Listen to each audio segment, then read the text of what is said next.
Hey everyone, welcome to Beer Crash, and this is Grant.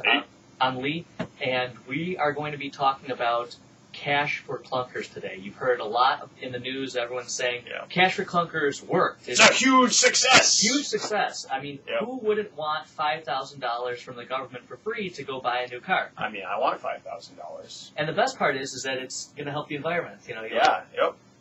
This is what people have been saying, is that somehow throwing more stuff away is good for the environment. Yes, indeed. They take resources out of the ground. They build cars and everything else that you need with that car. And then destroying it and throwing it into a junkyard, that's good for the environment. Yeah, because, I mean, using more metal makes us use less gasoline. And the funny thing is that we don't even have enough money for this program to start with. They wanted $1 billion. It was supposed to go to November, and it only lasted for 4 days. And not only did it only last for 4 days, but they added guaranteed $2 billion added to it. Not as if we have this money together. Because it was such a big success. Yes. Yeah. You know what it was? It was a success, though, because it did exactly what they thought it would do. Yes, it had people take their car, go to the store, and get a new car and destroy their old car, even if their old car was completely fine. Take the free money, then vote for me next time. It's exactly what they expected.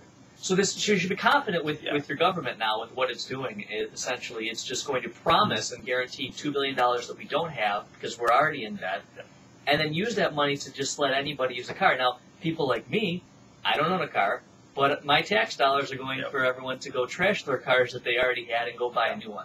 Yes. So you know what it reminds me of, Lee, is during the Great Depression, there were these policies. Well, man, people, the price of pick a good cotton isn't high enough, so they paid farmers to destroy cotton to keep the price high. You can't slash and burn your way to prosperity. Why not, Grant? Well, it's because it's based on this ridiculous Keynesian notion that if there's more spending, there's more wealth. Well, it's simply not true. The number, doesn't matter. It's, what are we spending the money on? What are we getting for that $5,000? I mean, I can think of a whole lot of things I would rather have than a car. Yeah. Well, I mean, I personally, like I said, I don't have a car, but the government's going to now borrow money so that other people can get these new cars, and it's going to help the environment, supposedly because we're going to be using less gasoline.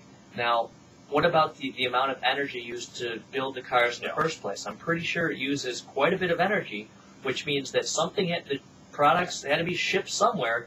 And we're robbing Peter to pay Paul here. And the thing that drives me crazy is this is why we got into the economic collapse, is because people were borrowing money for essentially consumer goods, and you can argue about, oh man, you need a car, it's a capital good, it's durable. I mean, we're not talking about people's first car here. No, we're talking about people who have perfectly good cars that, I mean, you don't have to, there doesn't need to be an incentive for somebody to get rid of a car that doesn't work or is trash. The idea of it's a joke to call these things clunkers when they've been working completely fine. There's no reason. If your car doesn't work, you don't need to be told that it doesn't work. If you just drive it somewhere, it's a joke and it's unreliable, and eventually you have to get the car. This is nothing more than a thinly veiled subsidy for the automotive industry, which was overproducing. Oh no, and we're not saying that if you work for a auto store or a car dealership that you're not going to like this program. Of course you are. We're not saying that you're not going to get better business, but everyone else is losing as of this. It's a massive net loss of money we don't have, of resources that are totally wasted. The environment isn't better, but everyone can say, "Look, we sold more cars," which doesn't do anything. Who cares? So, exactly. Yeah. Well, I guess the car dealers care. But anyway, so this is our quick spiel on the Cash for Clunkers success. So now you've seen the success, you've seen the environmental benefits, and again, in a couple years from now, when we're in more debt than we were in the beginning, we can be proud of the. But you can be really proud of your 2009, Chevy Tahoe that's sitting next to your 2008 Chevy Tahoe and your 2007. Yeah. So Take care, everyone. I think it was well. All right.